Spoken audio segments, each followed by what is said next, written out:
राज्याभिषेक का उत्सव सन 1674 के जून मास में रायगढ़ में मनाया गया। उस अवसर पर शिवाजी की राजधानी को उत्सव के उपयुक्त नवीन आभा से अलंकृत करने का प्रत्येक प्रयत्न किया गया। नवीन राजप्रासादों का निर्माण संपन्न हुआ और उन प्रासादों में मंगल मंत्रोच्चार, अग्निहोत्र तथा पावन तीर्थ जल के साथ गृह प्रवेश का अनुष्ठान किया गया। सभा मंडप में एक नवीन राज सिंहासन का न्यास हुआ। उसके चारों ओर सिंह, व्याघ्र तथा हस्ती आदि की मूर्तियां थी। राज सिंहासन के पीठ पर अंतरिक्ष के 32 दिशा बिंदुओं को उत्कीर्ण किया गया था। यह शिवाजी के चक्रवर्ती सम्राट पद का प्रतीक था। भारतवर्ष के प्रत्येक प्रांत से कुल मिलाकर 11,000 ब्राह्मण तथा 1 लाख अभ्यागत रायगढ़ में आए। वहां पर शिवाजी ने 4 मास तक उन सबका आतिथ्य सत्कार किया। काशी से उस समय के ब्राह्मण कुल के प्रमुख गंगा भट्ट ने राज्याभिषेक करने के लिए महान समारोह के साथ प्रस्थान किया। उनका स्वागत करने के लिए शिवाजी तथा उनके मंत्रिमंडल ने रायगढ़ से प्रत्युत्गमन किया। गंगा भट्ट की सवारी सामने आते ही वे सब लोग अपनी सवारियों से उतर पड़े और धीरे धीरे लौटते हुए ब्राह्मण प्रमुख को रायगढ़ में ले आए। तदुपरांत यह उत्सव प्राय 1 मास तक और चलता रहा। शिवाजी ने सर्वप्रथम प्रतापगढ़ जाकर मां भवानी मंदिर की यात्रा की। उन्होंने एक सुवर्ण छत्र भवानी मंदिर को भेंट किया। छत्र का तोल आधा मण के लगभग था। फिर अपने कई एक अनुयायियों के साथ उन्होंने भवानी मंदिर में प्रवेश किया और वहां पर वे कई दिन तक आराधना और प्रार्थना करते रहे। जब उन्होंने भवानी को साष्टांग प्रणाम किया तो वे भावमुख हो गए। उनके मुख से एक क्षीण वाणी व्यक्त हुई, जो उस समय विद्यमान लोगों के मतानुसार मां भवानी की ही वाणी थी। मां भवानी ने मराठा राज्य के अनागत के विषय में भविष्यवाणी की थी। भविष्यवाणी में बताया गया कि मुगल साम्राज्य अंततः ध्वस्त हो जाएगा, मराठे दिल्ली में प्रवेश पाएंगे और शिवाजी के वंशज 27 पीढ़ी तक राज्य करेंगे। और अंत में भविष्यवाणी ने कहा, राजदंड लाल मुंह वाली एक अद्भुत जाति के हाथों में चला जाएगा। संयोगवश लाल मुंह वाले लोग का एक प्रतिनिधि मंडल उस समय रायगढ़ में प्रस्तुत था। कुछ अंग्रेज लोग बम्बई से आए हुए थे। शिवाजी उस समय प्रतापगढ़ जा चुके थे। उनको अंग्रेजों के इस आगमन का कोई समाचार नहीं मिला था, इसलिए अंग्रेजों के निवास का कोई अग्रिम प्रबंध वे नहीं कर गए थे। नगर में उस समय बहुत अधिक भीड़ थी। अंग्रेजों को एक तंबू में ठहराया गया। शिवाजी जो ही रायगढ़ लौटे त्यों ही उन्होंने अंग्रेजों को अपने अंतर्दुर्ग में आहूत किया और उनके साथ साक्षात्कार करके उनको आश्वासन दिया कि वे लोग उनकी ओर से किसी प्रकार के भय अथवा अनिष्ट की आशंका किए बिना उनके राज्य में समस्त स्थानों पर व्यापार कर सकते हैं। किंतु संधि पत्र लेखन का कार्य राज्याभिषेक उत्सव के उपरांत तक स्थगित कर दिया और अंग्रेज लोग और 15 दिन तक रायगढ़ में विद्यमान रहे। अंग्रेजों के भोजन का परिमाण देखकर मराठे विस्मित रह गए। शिवाजी स्वयं दिन में 1 बार भोजन करते थे, सो भी केवल खिचड़ी का भोजन। अंग्रेज को इस प्रकार की अल्प परिमाण भोजन परिपाटी से बहुत विरक्ति हुई।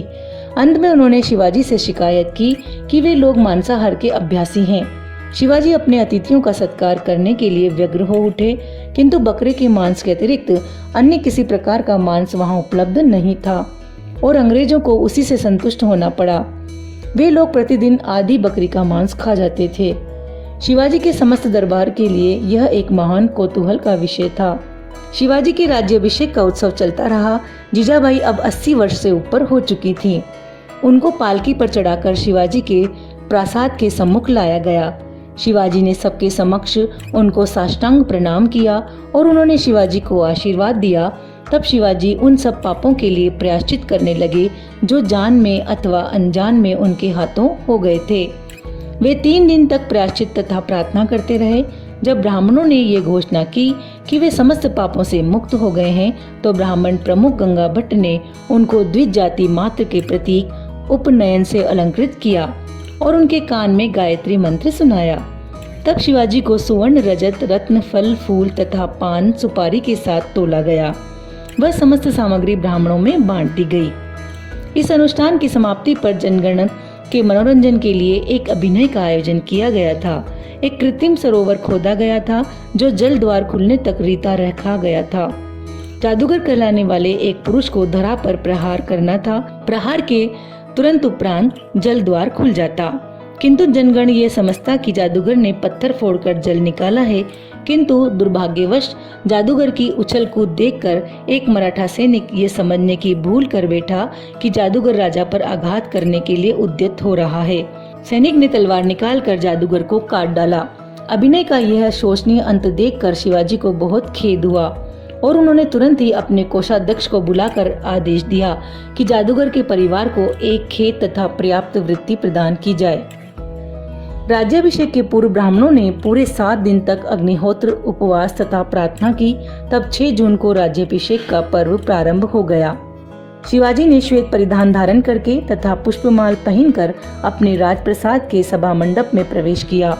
उनकी महारानी सोयरा उनके पार्श्व में थी और उन दोनों के वस्त्रों के छोर परस्पर गठित थे। शिवाजी के पीछे पीछे उनकी माताजी तथा उनके पुत्र संभाजी आए। तदंतर उनके षष्ठ प्रधान ने प्रवेश किया। प्रत्येक मंत्री के हाथ में तीर्थ जल से पूर्ण एक सुवर्ण कलश था। शिवाजी अपने राज सिंहासन की ओर अग्रसर होने लगे। उनकी इस शुभ यात्रा की बेला में सुवर्ण तथा मरकत के बने हुए कमल दल वहां पर विद्यमान जनगण के मध्य बरसाए गए। राज सिंहासन एक सुवर्ण खचित वस्त्र के छत्र द्वारा मंडित था। छत्र के किनारों से मोतियों की झालरें लटक रही थी। शिवाजी जो ही राज सिंहासन पर उपासीन हुए, त्यों ही नगर में प्रस्तुत प्रत्येक तोप ने सलामी उतारी। राजधानी की तोपें की प्रतिध्वनि पार्वत्य प्रदेश की दुर्गमाला में प्रस्तुत तोपों ने की और नीचे मैदान में मराठों की छावनियां भी तोपों के घनघोष से गूंज उठी। इस प्रकार शिवाजी के राज्य में पद पद पर यह समाचार प्रसार पा गया कि शिवाजी ने सिंहासन आरोहण किया है। 16 ब्राह्मण स्त्रियों ने सिंहासन आरूढ़ शिवाजी की आरती उतारी। तब शिवाजी ने उत्थान करके अपने साधारण श्वेत परिधान के ऊपर सुवर्ण खचित राजसी वस्त्र धारण किए। पुष्प मुकुट के स्थान पर उन्होंने मुक्त माल से अलंकृत पगड़ी पहन ली। गंगा भट्ट ने शिवाजी के सम्राट पद का प्रतीक एक मणि खचित सुवर्ण छत्र उनके सिर पर उठा दिया। सैनिकों ने अपने भालों से अपने ढालें बजाई और जनगण ने हर्षोन्मत्त होकर जय जयकार किया। तदंतर शिवाजी ने अपने राज सिंहासन से आरोहण करके सभा मंडप को पार किया और वे एक राजहस्ती पर आरूढ़ हो गए। राजहस्ती को सुवर्ण खचित साज से सजाया गया था। शिवाजी की शोभा यात्रा नगर में निकल पड़ी। मार्ग में प्रत्येक झरोके पर खड़ी हुई स्त्रियों ने उनके ऊपर पुष्प तथा अक्षत की वर्षा की और उनकी आरती उतारी। यशस्वी सेना के जय ध्वज शोभा यात्रा के शीर्ष पर नगर में बारंबार बह उठने वाले वातास में फहरा रहे थे। गिरते हुए वर्षाकालीन मेघ भी गरज रहे थे। ध्वजों में झूमती हुई सुवर्ण और रजत के तारों की झालरें सूर्य के अंतिम किरण जाल में चकाचौंध मचा रही थी। राज्याभिषेक के उत्सव समाप्त हो जाने पर शिवाजी ने अंग्रेज प्रतिनिधि मंडल को अपने दरबार में बुलाया। अंग्रेजों ने अपनी शिकायतें तथा मांगे प्रस्तुत की। शिवाजी ने उनके साथ बहुत उदारता का बर्ताव किया। इसी बीच एक वृद्ध पुरुष ने प्रार्थना की कि वह एक बार अंग्रेज लोगों को देखना चाहता है। यह पुरुष वही मांस विक्रेता था जो अंग्रेजों के पास बकरे का मांस पहुंचाया करता था। वह रायगढ़ पर्वत शिखर के नीचे निवास करता था। जब उसने सुना कि अंग्रेज लोग जाने वाले हैं तो उसने आग्रह किया कि वह पर्वत शिखर पर चढ़कर अंग्रेजों को सशरीर देखेगा। तब उसको अंग्रेज के सामने लाया गया तो वह कुछ क्षण तक आतंकित सा होकर मौन खड़ा रहा। अंत में उसने कहा, तो ये वही मनुष्य हैं जो चंद दिन में इतना मांस खा गए कि मेरे समस्त ग्राहकों ने कई एक वर्ष में भी नहीं खाया। शिवाजी के राज्याभिषेक के कई दिवस उपरांत जीजाबाई रोगग्रस्त हो गईं। वर्षा काल का वातास रायगढ़ की गलियों में उद्घोष कर रहा था। प्रथम वारी वर्षण का जलोत्सेक राजप्रसाद के प्राकारों को प्रताड़ित कर रहा था। जीजाबाई कुछ समय तक शांतिपूर्वक चिंतन करती रहीं और अंततः वे अपनी अंतिम यात्रा के लिए प्रस्तुत हो गईं। अपने जिस पुत्र को उन्होंने अवहेलना तथा दारिद्र्य के बीच पाल कर बड़ा किया था, वह अब हिंदू सम्राट के पद पर आरूढ़ था। जीजाबाई को अब अपने जीवन में कोई उमंग नहीं रह गई थी। उन्होंने आदेश दिया कि उनकी समस्त संपत्ति दरिद्र लोगों में बांट दी जाए। रुग्ण होने के 5वें दिन वे शांतिपूर्वक दिवंगता हो गई। उनके शरीर का दाह संस्कार रायगढ़ में ही संपन्न हुआ और उनकी भस्म को गंगा में प्रवाहित कर दिया गया।